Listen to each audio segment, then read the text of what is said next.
Hello everyone, this is Raju. Welcome to you all in my YouTube channel education purpose. Students, आज के इस video में हम लोग जानेंगे कमाल पासा से संबंधित प्रश्न के बारे में, जो कि आपको हाईलाइटेड वे में दिख रहे होंगे हमारे स्क्रीन पे। ठीक है दोस्तों, और ये जो आपको पढ़ना है सेमेस्टर 6 के हिस्ट्री ऑनर्स के कोर 14 में। ये जो टॉपिक है दोस्तों, तुर्की की गृह नीति से संबंधित है, और इसमें जो है दोस्तों दो तरह के सवाल अधिकतर पूछे जाते हैं एग्जाम में। तो ये दोनों सवालों को मैंने यहाँ पे पुट कर दिया है। सबसे पहला, कमाल पासा के नेतृत्व में तुर्की की गृह नीति का वर्णन करें, यानी कि कमाल पासा की गृह नीति के बारे में यहाँ पे पूछा गया है। ठीक है, उसके बाद दूसरा है तुर्की की आधुनिकीकरण का वर्णन करें, या फिर मुस्तफा कमाल जो मुस्तफा कमाल पासा थे, उन्होंने किस प्रकार से तुर्की की आधुनिकीकरण किया, उसको समझना है। ठीक है दोस्तों, तो कमाल पासा एक नाम है, मुस्तफा कमाल पासा इनका पूरा नाम था। इसके बारे में पहले समझेंगे, इसकी भूमिका समझेंगे क्या है, और आगे जो है पूरी डिटेल में मैं आपको समझाने वाला हूं इस वीडियो को। ये बहुत ही कठिन टॉपिक है दोस्तों, मैं आपको समझा देता हूं, बता देता हूं पहले। बहुत ही कठिन टॉपिक है, लेकिन मैं आपसे प्रॉमिस करता हूं जब ये वीडियो खत्म होगा तो आप जरूर मुझे ये कमेंट करोगे कि सही मायने में सर ये वीडियो कठिन तो था, लेकिन कठिन अब नहीं रहा। तो चलिए दोस्तों, ऐसा ही कुछ वीडियो में आगे देखने को मिलेगा, जो मैं आपसे प्रॉमिस किया हूं उसको पूरा करने का कोशिश करता हूं। ठीक है, तो इसका आंसर कुछ ऐसे लिखेंगे। सबसे पहले समझिए चीजों को। लगभग 18वीं शताब्दी में जो टर्की था, टर्की जो है दोस्तों तुर्की का ही इंग्लिश नेम है। ठीक है, तो टर्की साम्राज्य जो है लड़खड़ा रहा था। इससे रिलेटेड एक वीडियो मैंने पहले ही समझाया था। क्यों लड़खड़ा रहा था? क्योंकि यहाँ पे सुल्तान के पद थे, सुल्तान निरंकुशतावादी थे, और जो है यहाँ पे अपने तरीके से शासन चलाते थे, सिंपल। तो उसकी हालात जो है, उसी के कारण इसको यूरोप का रोगी कहा जाता था। किसको कहा जाता था? तुर्की को कहा जाता था यूरोप का रोगी कहा जाता था। और ऐसी स्थिति में अभी भी तुर्की का अस्तित्व जो है बना हुआ था। टर्की, जहां देखिएगा दोस्तों, ये इंग्लिश में टर्की पढ़ते हैं इसको। ठीक है, TURKEY को इंग्लिश में टर्की पढ़ते हैं, और हिंदी में तुर्की लिखते हैं, तुर्की पढ़ते हैं। ठीक है, तो जब प्रथम महायुद्ध हुआ था, प्रथम विश्व युद्ध हुआ था 1914 से 18 तक। ठीक है दोस्तों, तो हुआ क्या था कि 18वीं सदी का अंत हुआ, 19वीं सदी का स्टार्ट हुआ। ठीक है, तो 1914 से 1918 20वीं सदी तक हम लोग पहुंचे। तो उस दरमियान क्या हो गया कि यूरोपीय देश जो थे, यानी तुर्की पर क्या करते थे, एक प्रकार से उसको हड़प लेना चाहते थे। ठीक है, उस दिन भी मैंने समझाया था, जो यूरोपीय देश थे उसको जो है क्या करना चाहते थे, हड़प लेना चाहते थे। और इसी कारण से जो है यहाँ पे सेब्रे की संधि हुई थी। किसकी संधि हुई थी? सेब्रे की संधि हुई थी, जो कि बहुत ज्यादा अपमानजनक थी। अब सेब्रे की संधि क्या थी, इसको मैं यहाँ नहीं बताऊंगा, क्योंकि जब मैं इसको बताऊंगा दोस्तों तो क्या हो जाएगा, ये वीडियो लंबा हो जाएगा। बस आपको लिखना सेब्रे की संधि थी, जिसके कारण जो है तुर्की का अपमान हुआ था। और उसी के बाद जो है तुर्की को भाग्य से एक व्यक्ति मिला। ठीक है, तुर्की जो है धीरे धीरे विनाश की ओर पहुंच रहा था। ठीक है, यहाँ बहुत सारे अलग अलग धर्म जाति के लोगों के पास जो है एक घृणा पैदा की जा रही थी, लड़ाई जा रही थी। यहाँ बहुत सारे यूरोपीय देश अपना शासन व्यवस्था जमाना चाहते थे, इसके क्षेत्र को लूटना चाहते थे। लेकिन उसी दरमियान जब युद्ध ये समाप्त होता है, उसी दरमियान मुस्तफा कमाल पासा एक नाम है, जिसका नेतृत्व जो है कौन करते हैं? मुस्तफा कमाल पासा तुर्की का नेतृत्व करते हैं। ये तुर्की का भाग्य था, यूं कहें तो तुर्की की किस्मत थी कि मुस्तफा कमाल पासा उसको मिलते हैं।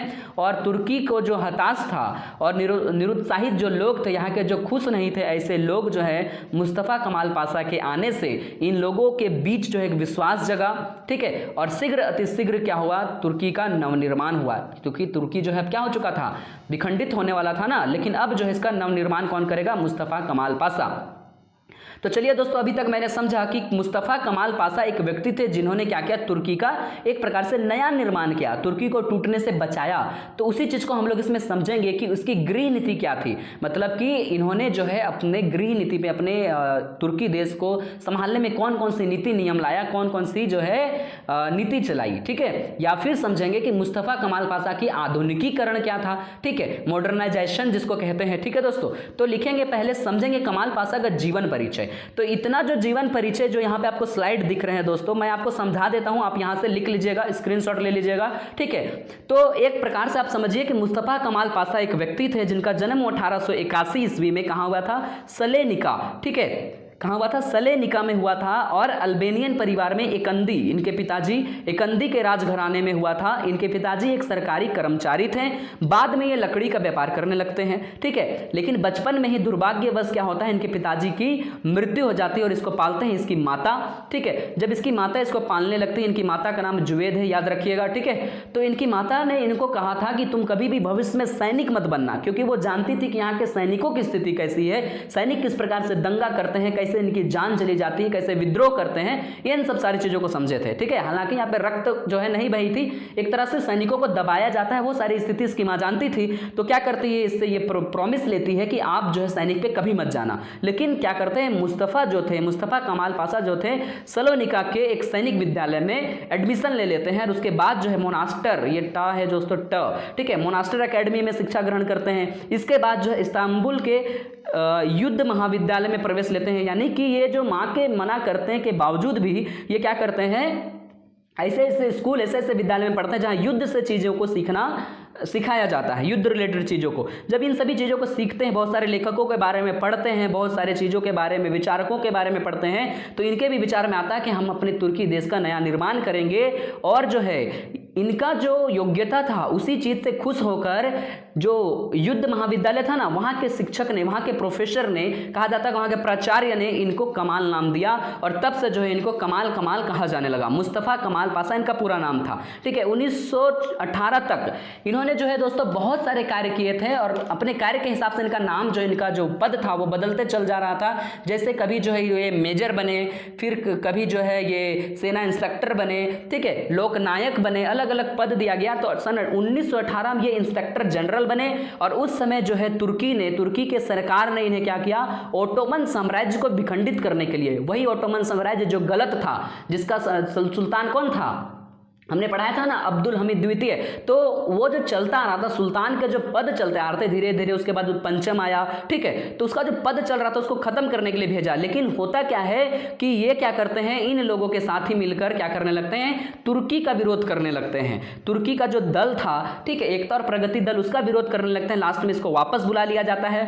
फिर बाद में क्या होता है, इनको समझ आता है और लास्ट में ये महान राष्ट्रीय परिषद का निर्माण करते हैं, महान राष्ट्र संगठन का निर्माण करते हैं और ये नारा देते हैं कि तुर्की वालों के लिए है, यहाँ पे दूसरा कोई भी अधिकार नहीं जमा सकता है। और इस प्रकार से जब ये नारा देते हैं तो यहाँ के एक सैनिक अदालत ने क्या किया, इसको मृत्यु दंड दिया। लेकिन इसका विरोध कौन करता है, महान राष्ट्रीय परिषद, वही परिषद जिसका संगठन का निर्माण, इस संगठन का निर्माण यही किए थे। ठीक है, और अंततः क्या होता है दोस्तों, 1922 ईस्वी में सुल्तान के पद को भंग कर दिया जाता है और जो है इनको राष्ट्रपति बना दिया जाता है। ये स्वतंत्र और गणतंत्र घोषित कर दिया जाता है, किसको, तुर्की को। और मुस्तफ़ा कमाल पाशा अब यहाँ के क्या बनेंगे, राष्ट्रपति बनेंगे। अब यहाँ के राष्ट्रपति बनेंगे तो कुछ बदलाव लाएंगे कि नहीं लाएंगे, सिंपल सी बात है, बदलाव लाएंगे। देखिए दोस्तों, मैं आपको दिखा रहा हूँ, यहाँ पे टोटल नंबर ऑफ पेजेस 10 है, लेकिन आपको मैं बहुत अच्छे तरीके से समझा रहा हूँ, इसलिए थोड़ा सा लंबा समय जाएगा। अब वीडियो पे धैर्य बनाए रखेंगे, एकदम प्रॉमिस कि आपको समझ में आने वाला है। ठीक है, तो अगला पॉइंट बनाएंगे, तुर्की की गृह नीति किसके अंडर में, कमाल पाशा के अंडर में, या कमाल पाशा की गृह नीति बोल सकते हैं, या कमाल पाशा के नेतृत्व में तुर्की का नवनिर्माण बोल सकते हैं, या आधुनिकीकरण कह सकते हैं। ठीक है, तो कमाल ने क्या किया था, तुर्की के नवनिर्माण के लिए 1.5 में सुधार की अनेक योजना बनाई। देखिए दोस्तों, ये नहीं होगा, तुर्की के निर्माण के लिए जो है ढेर सारी अनेक सुविधाएं या अनेक योजनाएं बनाई थी। तो उनके जो उद्देश्य थे वे कौन कौन से, वे समझिए। सबसे पहला उनका उद्देश्य था कि खलीफा का जो पद है उसको खत्म करेंगे। मुस्लिम का एक जो है दोस्तों, ये मुस्लिम पद होता है, खलीफा पद होता है, ठीक है, उसको खत्म करेंगे और सुल्तान के पद को जो है खत्म करना, ओटोमन साम्राज्य को जड़ से उखाड़ देना। पहले जो इसमें शामिल हो गए थे, लेकिन बाद में इनको वापस बुलाया गया और फिर से जो है ये क्या बनाया, एक परिषद बनाया और फिर से जो है तुर्की के लोगों के लिए लड़ना चालू किया। तो अब फिर से ये क्या करेंगे, ओटोमन साम्राज्य को उखाड़ने का काम करेंगे। उसके बाद जो है दोस्तों, ये चाहते थे कि हमारा देश धर्मनिरपेक्ष राज्य बने, जैसे हमारा भारत देश है, यहाँ पे अलग अलग धर्म के लोग रहेंगे, लेकिन कैसे रहेंगे, भ्रातृत्व की भावना होगी, भाईचारे की भावना होगी, ऐसे ये चाहते थे। ये नए राष्ट्रपति बने ना भाई, स्वतंत्र जो तुर्की बना, स्वतंत्र गणराज्य जो तुर्की बना, उसके नए राष्ट्रपति बने ना मुस्तफा कमाल पाशा 1922 में। ठीक है, तो इस प्रकार से जो है धर्मनिरपेक्षता जो है, ये धर्मनिरपेक्षता और पश्चिमी संस्कृति का गहरा प्रभाव पड़ा।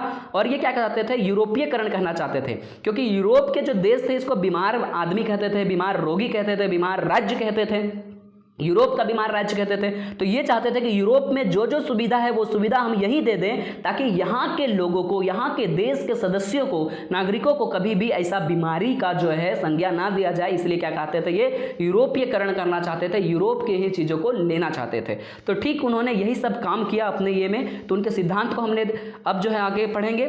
सबसे पहले तो आपके अपने मुस्तफ़ा कमाल का परिचय समझा, किस प्रकार से यहाँ के राष्ट्रपति बने, क्यों बने वो समझा, उसके उद्देश्य को समझा। अब देखिए देखेंगे कि उन्होंने क्या क्या काम किया। तो मुस्तफ़ा कमाल ने जो काम किया तो वो अपने जो क्षेत्र था उनका, जो तुर्की था, जो स्वतंत्र हो चुका था, उसके अंदर जो उन्होंने 6 सिद्धांत लाए। कितने सिद्धांत लाया? 6 सिद्धांत लाया। तो क्या लिखेंगे दोस्तों? 6 पॉलिसीज पर जो इन्होंने काम किया। कौन कौन से पॉलिसीज पर काम किया वो भी समझेंगे। तो इन्होंने 6 सिद्धांत जो है लाया, उसको जो है तीसरी कांग्रेस, अंतरा की तीसरी कांग्रेस ने क्या किया, उसको स्वीकार कर लिया और अंततः 1936 में पूरी तरीका से संविधान का अंग बन गया। ये 6 सिद्धांत जो थे, 6 पॉलिसीज जो थे, ये थे दोस्तों गणतंत्रवाद, राष्ट्रवाद, लोकवाद, अर्थवाद, धर्मनिरपेक्षतावाद और जो है दोस्तों क्रांतिवाद। ठीक है, अब एक एक करके सबको समझेंगे, बहुत इजी वे में आपको समझ में आएगा। पीडीएफ भी जो है मैं नीचे आपको दे दूंगा। ठीक है, तो पीडीएफ के साथ साथ आप वीडियो को भी देखिए दोस्तों। यदि आप ऐसा करते हैं, पीडीएफ डाउनलोड कर लेते हैं, वीडियो नहीं देखते हैं, तो ये तो 2 तरीके से गलत है। सबसे पहला कि आपको जो है पीडीएफ से उतना समझ में नहीं आएगा, लेकिन वीडियो देखने के बाद यदि पीडीएफ देखोगे तो सही माने आपको समझ में आएगा। और दूसरा क्या गलत है कि आप जो है हमारी मेहनत को कम आंक रहे हैं। मैं किस प्रकार से आपके लिए मेहनत करता हूं दोस्तों, यदि आपको पता चलेगा तो आपको भी समझ में आएगा कि इसके पीछे कितना मेहनत लगता है। ठीक है दोस्तों, अलग अलग बुक्स से स्रोतों को ढूंढना और अलग अलग वेबसाइट से जाके पता करना, फिर उसको टाइपिंग करना, फिर उसको रिकॉर्ड करना, देन उसको एडिट करके आपके लिए उपलब्ध करवाना, सही समय पर जो है उसको कंप्लीट करना, इतना मेहनत लगता है, तब जाकर एक वीडियो रेडी होता है दोस्तों। ठीक है, तो आप वीडियो को पक्का पक्का पूरा देखें, कहीं भी स्किप ना करें, यही आपसे रिक्वेस्ट करते हैं। गणतंत्रवाद क्या होता है? गणतंत्रवाद होता है लोगों के लिए काम करना। ठीक है, लोगों का शासन चलाना। ठीक है, तो 1 नवंबर 1922 में तुर्की पर क्या हो गया, सुल्तान पद की समाप्ति कर दी गई, तुर्की में गणराज्य की घोषणा कर दी गई। और इस प्रकार से हमने देखा कि जैसे तुर्की में गणराज्य की घोषणा हो गई तो यहाँ पे नया संविधान लागू होगा, नया संविधान आएगा, नया न्यायपालिका आएगी, स्वतंत्र न्यायपालिका आएगी, मौलिक अधिकार लाई जाएंगे, यहाँ के लोगों के लिए नया कानून बनाया जाएगा, जो कि कैसे कानून होंगे, जो यूरोप के देशों के कानून है वैसे ही कानून होंगे, क्योंकि इनका कंपटीशन किससे था?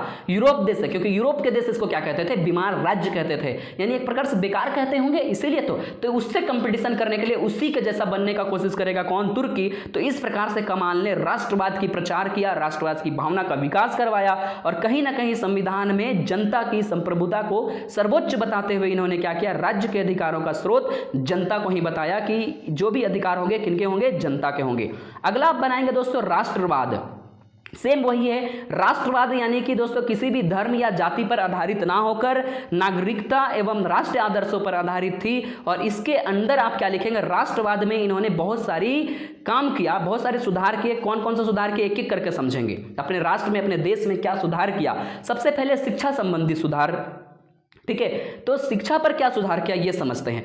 राष्ट्रीयता की भावना के विकास को ध्यान में रखते हुए, शिक्षा को महत्व देते हुए तुर्की में जो धर्म प्रभावित क्षेत्र थे या रूढ़िवादी विचारधारा, जो पुरानी विचारधारा, पुरानी पद्धति थी, उसको बदल दिया और ये प्राइमरी, सेकेंडरी और जो है हायर एजुकेशन का प्रबंध लाया, यानी प्राइमरी, माध्यमिक और उच्च शिक्षा लाया। और इस प्रकार से प्राथमिक शिक्षा को इन्होंने क्या कर दिया? निःशुल्क कर दिया, ताकि सभी जो लोग हैं कम से कम जो है प्राथमिक शिक्षा को प्राप्त कर सके। इसलिए इन्होंने अनिवार्य के साथ साथ इसे निःशुल्क कर दिया। दूसरा जो है, इन्होंने राष्ट्रवाद में क्या सुधार किया? राष्ट्रवाद के लिए भाषा और लिपि में सुधार किया। देखिए दोस्तों, पहले जो यहाँ पे अरब भाषा थी, इसको आप स्क्रीनशॉट ले लें। पहले जो यहाँ पे अरब भाषा थी, लेकिन अब जो है ये तुर्की भाषा पर जोड़ देंगे। लेकिन तुर्की भाषा पर जोड़ देने से पहले इनको ये समझ में आया कि यदि शिक्षा व्यवस्था पर सुधार लाना हो तो हमको जो है भाषा और लिपि में सुधार लाना होगा। और यही कारण रहा कि इन्होंने अरबी लिपि का जो पहले प्रयोग करते थे उसके जगह पर रोमन लिपि का प्रचार किया। और लास्ट में इसमें बहुत सारी योजनाएं, लेकिन 1932 के आते आते इसमें तुर्की भाषा परिषद की स्थापना की गई और इसने तुर्की भाषा को जो है मान्यता दिया और शिक्षा के क्षेत्र में तुर्की भाषा का क्या होगा? विकास होगा। ठीक है, राष्ट्रभाषा भी तुर्की को माना गया उस समय। ठीक है, अब जो है शहरों के नाम में परिवर्तन कर दिया। इन्होंने जो सुधार किया राष्ट्रवाद के लिए, क्या किया? शहर के जो पुराने पुराने नाम थे उसको यूरोप के शहर के जैसा नाम दे दिया। जैसे कॉन्स्टेंट, देखिए दोस्तों, टा का जगह में टा होगा। ठीक है, का होगा कांस होगा। ठीक है, कंस नहीं होगा, कांस होगा। ठीक है, कांस्टेंटिनोपुल एक जगह था, उसका नाम बदल कर रख दिया इस्तांबुल, जो अभी जो है फेमस है। अंगोरा का नाम अकोरा, स्पर्ना का नाम इजमोर। अब नाम आपको याद नहीं होता, कोई दिक्कत नहीं, सिंपल से लिखिए कि इन्होंने कमाल पाशा ने राष्ट्रवाद के अंतर्गत जो है इस पे सुधार लाने के लिए, गृह नीति के अंतर्गत सुधार लाने के लिए शहरों के नाम में परिवर्तन कर दिया। इसके अंतर्गत पुराने पुराने शहरों के नाम जो है बदलकर यूरोपीय देशों के जैसे नाम रख दिया, कंप्लीट। ठीक है, वेश भाषा में सुधार किया। देखिए दोस्तों, यहाँ के जो लोग थे यहाँ के जो लोग थे क्या पहनते थे, अधिकतर यहाँ की स्त्रियाँ बुर्खा पहनती थी, ठीक है, और जो है ये लोग क्या कहते थे, फेज टोपी पहनते थे। तो इनको जो है मना कर दिया। क्यों मना कर दिया? ये उसी के जैसा कपड़ा पहनने कोशिश किया कि उसी का जैसा कपड़ा पहने जैसे यूरोपीय देश पहनते हैं। तो इन्होंने शर्ट पैंट छज्जेदार टोपी ये सब जो है यूरोपीय देशों के पोशाक पहनने का अनिवार्यता कर दिया, ठीक है। अब स्त्रियों की स्थिति में क्या सुधार किया? देखिए दोस्तों, तुर्की की जो स्थिति थी, स्त्रियों की स्थिति खास करके, वो बेहद जो है अच्छी नहीं थी, बेकार थी। लेकिन कमाल पाशा ने क्या किया, यहाँ पे क्रांतिकारी बदलाव लाया। अब स्त्री की स्थिति में कैसे बदलाव लाया? देखिए, सबसे पहला तो पर्दा प्रथा को खत्म कर दिया, स्त्रियों के लिए अलग अलग स्कूल खोल दिया, सामाजिक स्तर पर बहुत सारे योजना चलाई, बहुत सारे सुधार चलाया, मनोरंजन क्लब खोला, खेल कूद पर जो है लड़कियों को अग्रसर आने का मौका दिया, प्रेम विवाह को कानूनी मान्यता दे दिया, ठीक है। और बहु विवाह के जो है क्या किया, प्रथा होता है दोस्तों, प्राता नहीं प्रथा होगा इस जगह पे, बहु विवाह प्रथा पर रोक लगा दिया, यानी कि स्त्री पुरुष के अधिकार को समान कर दिया। अब जो है क्या कर सकती थी, यहाँ की स्त्रियां सरकारी पदों में भी अपनी नियुक्ति ले सकती थी, ठीक है। अब तीसरा जो है दोस्तों क्या था, लोकवाद। लोकवाद क्या होता है? लोकवाद होता है दोस्तों लोगों के विशेषताओं पर, खास करके यहाँ जो शासन व्यवस्था चलेगी उस पर जो है समानता देना, ठीक है। तो कमाल पाशा ने लोकवाद सिद्धांत लाया और इसमें इसकी विशेषाधिकार, जैसे कि किसी लोगों की जो विशेष अधिकार होती है उसको खत्म कर दिया और कानूनी तरीका से सबको समान जो है माना। और इसके लिए जो उन्होंने प्रशासनिक सुधार किया और जो है दोस्तों एक राष्ट्र को अच्छे तरीका से चलाने के लिए, सभी लोगों तक अच्छी पहुंच बनाने के लिए उन्होंने क्या किया, अपने देश को 62 प्रांतों में बांट दिया। और एक प्रांतों के अंदर, मतलब हर एक प्रांतों को मिला देते हैं तो ये 430 जिला बनते हैं, और 430 यानी पूरे देश को मिला देते हैं तो छोटी छोटी इकाइयों में इन्होंने विभक्त किया, ताकि यहाँ के लोगों के तक जो है जमीनी हकीकत में हम पहुंच सके, वहां की समस्याओं को समझ सके और उनके जो है सॉल्यूशन कर सके। चौथा जो है दोस्तों धर्मनिरपेक्षवाद है, ठीक है। तो यहाँ पे क्या था कि यहाँ के जो लोग थे बहुत अलग अलग धर्मों को मानते थे, ठीक है। तो इनका मानना था कि जो यूरोप के देश है, यूरोप के देश से तुलना करता है तुर्की अपना उस समय के ज़माने में, ठीक है। तो यूरोप के जो देश थे उन्नति कर रहे थे, विकास कर रहे थे, तो इनका मानना था कि यदि ये विकास कर रहे तो कहीं ना कहीं इसमें यही एक कारण है कि इनकी राजनीति में धर्म कभी भी नहीं आता है, धर्म बीच में नहीं आता। बस उसी चीज़ को इन्होंने अपनाया और जो है दोस्तों क्या करते हुए खलीफा पद को खत्म किया, इस्लामी संस्कृति सभ्यता का जो प्रतीक था उसको खत्म किया, ठीक है। और इस प्रकार से शरीयत अदालतें, मदरसे, शरीयत मंत्रालय को खत्म कर दिया और 1928 में तुर्की को एक धर्मनिरपेक्ष राज्य घोषित कर दिया गया पूरी तरीका से, ठीक है। अगला जो है दोस्तों क्रांतिवाद है। क्रांतिवाद क्या है दोस्तों? क्रांतिवाद मतलब है दोस्तों कि यहाँ के लोगों को क्रांति से संबंधित विशेषताओं को समझाना कि आप जो रीति रिवाज अपना रहे हैं, जो पुराने रीति रिवाज है, कहीं ना कहीं वो हमारे राष्ट्र हित में, अपने देश के फायदे के लिए बाधक हैं, रुकावट है, तो इसको खत्म करना होगा और आपको विश्व में हो रही घटनाओं से जुड़ना होगा। और जो क्रांति की भावना है यही जनता के बीच उगाने का, भावना को जागृत करने का कोशिश इन्होंने किया, ये है क्रांतिवाद। उसके बाद है दोस्तों अर्थवाद। अर्थवाद क्या होता है? पैसों में बढ़ोतरी करना। तो पैसा में बढ़ोतरी कैसे होगा? जब आर्थिक स्थिति में सुधार लाएंगे, ठीक है। तो अतातुर्क, एक चीज और समझिए दोस्तों कि इनको अतातुर्क कहा जाता था। अतातुर्क का मतलब होता है दोस्तों आधुनिक तुर्की का जनक, जो यहाँ के लोग इससे खुश होकर इनको कहा करते थे, ठीक है। तो अतातुर्क जो है सांस्कृतिक सामाजिक क्षेत्र में तो क्या किया, कमाल पाशा ने विकास किया, सुधार किया, परंतु आर्थिक स्थिति में भी सुधार करने पर इन्होंने बल दिया। जैसे कृषि सुधार किया। कृषि सुधार में क्या होगा? कृषि विद्यालय खोल दिया ताकि यहाँ लोग पढ़ें, इसके बारे में जानकारी लें। कॉलेज की स्थापना कर दी, कृषि कॉलेज की स्थापना कर दी। विश्व स्तर पर, वैश्विक स्तर पर ऐसी कृषि की जाने लगी जो वैश्विक स्तर पर टक्कर दे सके। कृषकों को ऋण, बीज, भंडार, बहुत सारी चीजें, औजार दिए गए, ठीक है। इस सब की व्यवस्था की गई। किसानों के जो कर थे, टैक्स थे, उसको खत्म कर दिया गया, ठीक है। उद्योग धंधों का विकास किया गया, नए नए उद्योग खोले गए, केंद्र कार्यालय की स्थापना हुई, बैंक की स्थापना हुई, सेंट्रल बैंक की स्थापना हुई। जो सेंट्रल बैंक क्या करती है? नोट छापती है। नोट निर्गमन करने का अधिकार भारत देश में भी क्या है? सेंट्रल गवर्नमेंट, सॉरी दोस्तों, सेंट्रल बैंक का भी यही विशेषता है, नोट छापने का अधिकार। बंदरगाहों का निर्माण कर दिया। क्या होता है बंदरगाह? आप मुझे कमेंट बॉक्स में बताएंगे, ठीक है। बहुत सारे वीडियोज में मैंने आपको समझाया प्रीवियस सेमेस्टर में बंदरगाह के बारे में। तो विदेशी व्यापार हो सके इसलिए बंदरगाह बनाया। तो इतना ही था दोस्तों इस वीडियो में। कमाल पाशा कौन थे, कैसे कैसे आए, उनका उद्देश्य क्या था, क्या बदलाव लाया, उनके जो 6 नीति थे उसको जो है 6 सिद्धांत थे उसको मैंने आपको समझाया कि इस प्रकार से जो है उन्होंने बदलाव लाया। ठीक है, तो 6 सिद्धांत कौन कौन थे दोस्तों, एक बार फिर से देख लेंगे। क्या थे? गणतंत्रवाद, लोगों का शासन, राष्ट्रवाद, राष्ट्र को सुधारने के लिए शिक्षा में सुधार, स्त्रियों में सुधार, समाज में सुधार, वेशभूषा में बदलाव, लोकवाद, यहाँ के लोगों को समानता देना, अर्थवाद, पैसों में जो है पैसों की स्थिति को बरकरार रखना, धर्मनिरपेक्षवाद, धर्म के आधार पर देशों को नहीं बांटना, क्रांतिवाद, यहाँ के लोगों को क्रांति का महत्व समझाना। यही तो था दोस्तों ये, और इतना ही में ये वीडियो खत्म हो जाता है दोस्तों। और लास्ट में आप इसका मूल्यांकन लिखेंगे, मूल्यांकन का आप स्क्रीनशॉट ले लेंगे, पीछे जो आपने समझा है वही यहाँ पर है। ठीक है दोस्तों, और कुछ भी नहीं है, इतना ही है दोस्तों इस वीडियो में। मिलते हैं आगे के वीडियो में। और ये टॉपिक आपके लिए बहुत बहुत इंपॉर्टेंट है। ये 2 टॉपिक, ये 2 तरीके से पूछे जाते हैं। मुस्तफा कमाल पाशा के आधुनिकीकरण जो तुर्की मूवी थी वो, और दूसरा यहाँ इसकी गृह नीति के बारे में। ठीक है दोस्तों, तो मिलेंगे आगे की वीडियो में, तब तक के लिए बाय, अपना ख्याल रखिएगा।